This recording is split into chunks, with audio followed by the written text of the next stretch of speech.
right, welcome everybody. All the directions are on the screen. So hopefully you have things set up. If not, we can go through right now, making sure you are. Make sure to remove any distractions, shut your door, turn phone off, and put up a sign if you need to. I am dog sitting right now, so I have 4 dogs running around, and 2 of them are golden retriever puppies. So at any point in time, you might see yeah, it's a lot. Um, just make sure things are working on my end and yours. If you could raise your hand if you can hear me. Good. And then if you can see my screen with quality check on it, raise your hand or keep it up. Cool. And then if you can see that I am recording in the upper right-hand corner, there's a red dot. Cool. Thank you. All right. For this workshop, make sure your annotation tools are on the upper right there. You're going to click on it so that you have that bar. And I'm going to make sure I have it on for you. And after that, if you want to take notes, you could have paper and pencil. There isn't going to be a reflection or anything for you to write after this. And then if you are watching this virtually, you're just going to fill in the after class summary. And then on all of the slides, there's directions for virtual students. So make sure you are paying attention to those. So all the information in this workshop is from chapters 5 and 6 of Thinking Collaboratively, Learning in a Community of Inquiry by Dr. Randy Garrison. And we'll get started. So what we know, thinking about just last time we met, which I know, Alex, you weren't with us, but you did read about distance education and some of the downfalls that were involved when distance education first came about.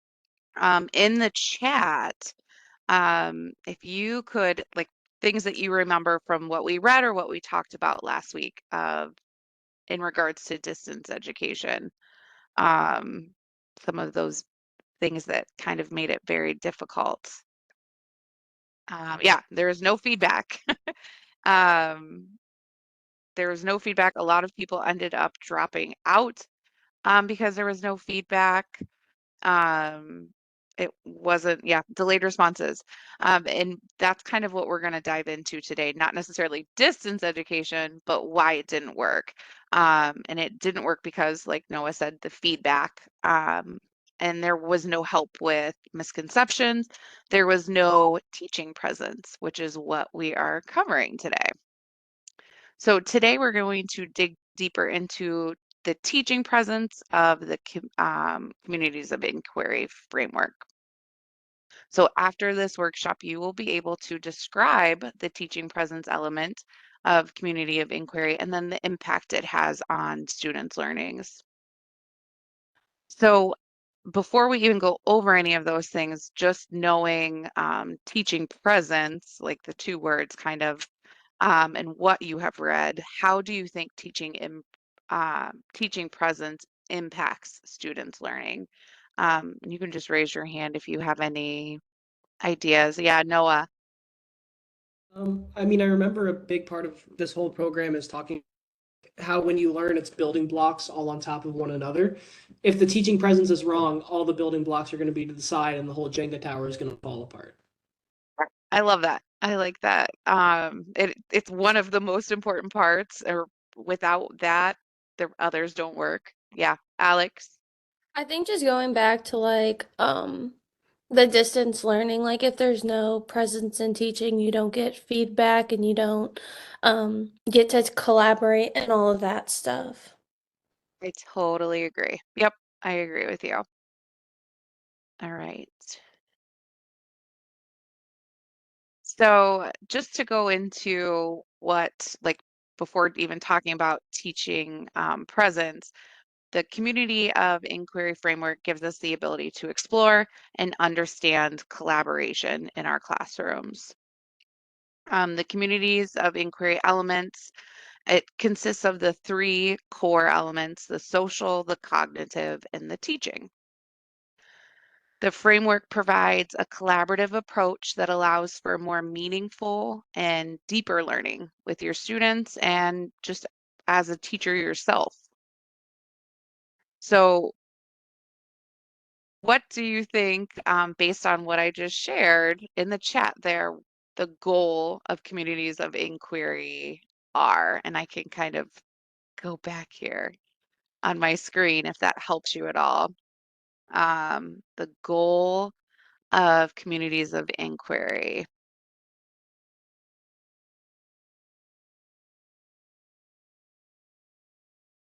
Yeah, Alex.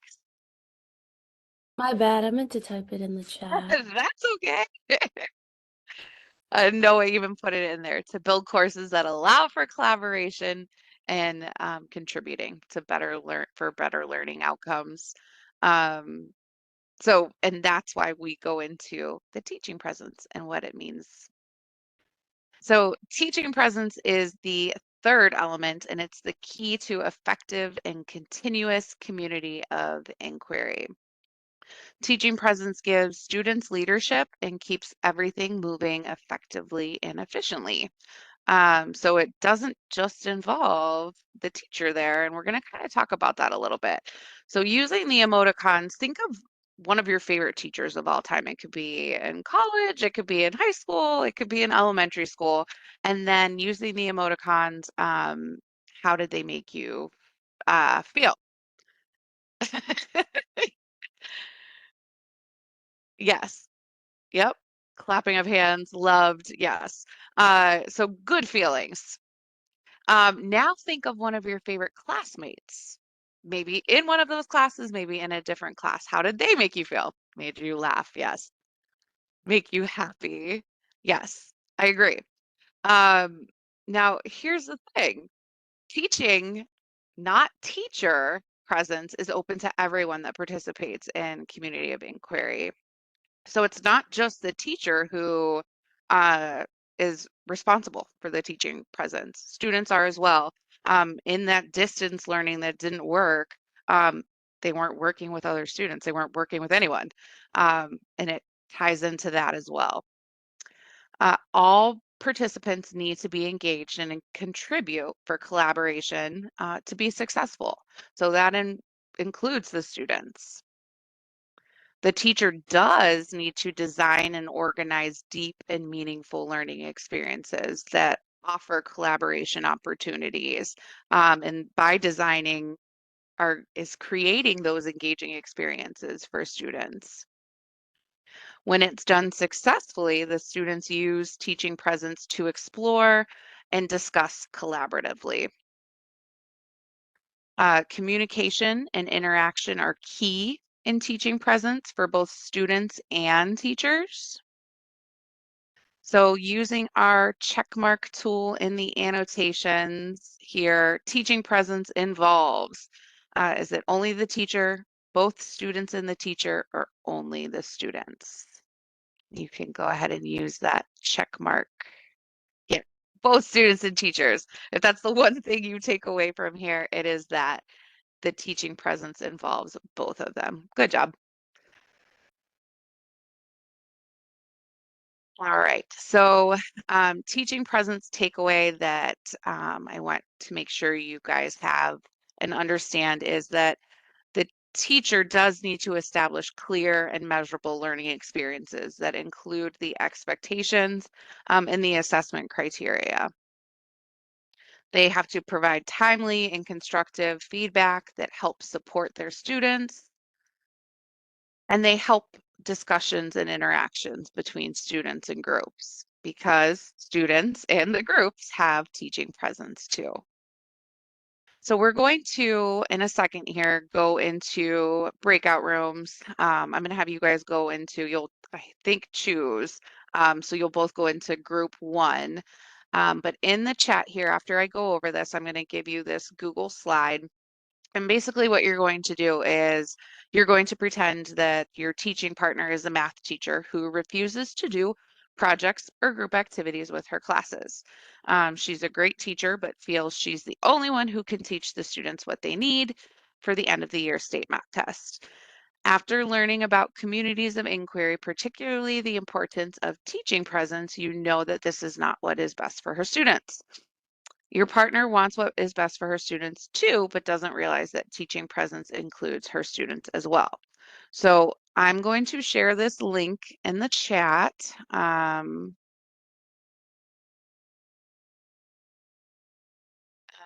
Right, and you should be able to open it. What you'll do is there's two slides. On the first one, it has these same directions that are on your screen.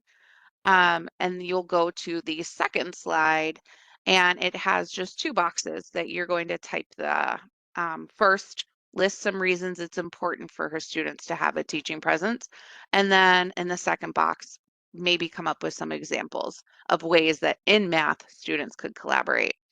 We'll take just a few minutes to do that, and then we'll come back and go over that. So I'm going to open these breakout sessions. If you would just take like a minute or two, and I'll bring you back. I was looking at what you guys were writing, and you guys are spot on. Do you want to share any of these ideas? Um, I said like you like if people kids are working in groups like using manipulatives or things like that in math, like little base 10 blocks if they're counting. Yeah, And then for reasons why they should have teaching presence is like just listening to others' opinions and not having bias or misconceptions. definitely. Yeah, I mean, and this is kind of tricky too. Like if you're not in a math classroom, you might not have any clue of what like a group, but all the things you put, they're very good. So well done. All right. So, so basically the main thing we want, or I want, is for you to realize that teaching, not teacher presence, is open to everyone that is participating. And it helps create a learning environment that is collaborative, meaningful, and engaging. So in on the side here, we're going to use the Slido feature. And you should see it on your screen, or if not, you have to click apps and it'll show Slido. And if you hit the drop down menu, it'll be over there. I'm going to open the first multiple choice question just to go over it before you see it. Teaching presence involves only the teacher, both students and the teacher, or only the students. And it should be there for you now. Did you go through? Yep. And you guys got it, both students and the teacher. The next question that I have in here is, let's see here. Teaching presence helps create a learning environment that is, and this is an open text one, so you can kind of just type in a learning environment that is what, based off of what we kind of covered. Yeah, meaningful and collaborative. Very good. Perfect. Collaborative. Yes. All right. And then my last, I have a short multiple choice here. A teacher with teaching presence establishes clear and measurable learning experiences that include the expectations and assessment criteria, gives no opportunity for group work or collaboration, and provides timely and constructive feedback that helps support students. There's two answers to this one, and you guys got it. Very good. It's obviously not gives no opportunity for group work or collaboration. So great job. All right. So, uh, are there any questions about what we covered? I tried to go pretty fast. All right. If not, you are welcome to email me. I appreciate you guys coming. If you have any questions about things we discussed, you can email, and virtual students are welcome to submit their missed class summary or email with any questions that they have.